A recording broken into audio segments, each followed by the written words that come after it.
Dito tayo ngayon sa Pueblo Laia. Ito yung magiging itsura ng labas. Very minimal lang yung papalitan. Then pagpasok naman natin sa loob, so siya, design siya for loft type na house. So ito yung magiging design natin. So, hanggang dito lang yung yung slab namin. Yung loft niya hanggang doon. Ito, matitibag tong portion na ito, tong area na ito para sumagad yung kitchen namin. Ito siya, ito yung buong natin, ito yung buong ground floor natin, no. Parang condo style na siya, nandito na lahat. Modular kitchen cabinets natin, by counter, dining table, and then yung sofa natin sa may ilalim ng hagdan, nandito yon sa area na ito.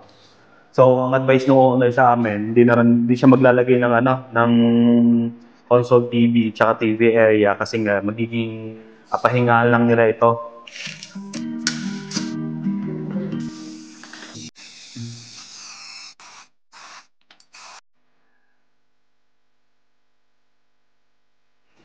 Sobrang maiksi talaga yung parking area.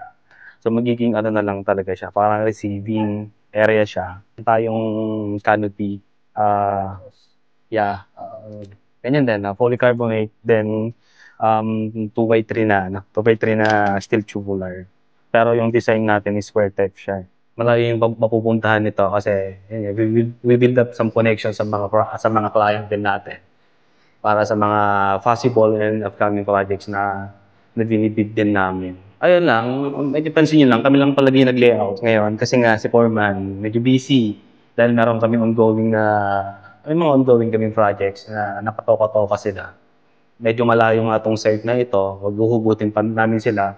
Medyo wala ng oras kasi nga from Manila, from Cavite, almost 2 to 3 hours yung biyahe.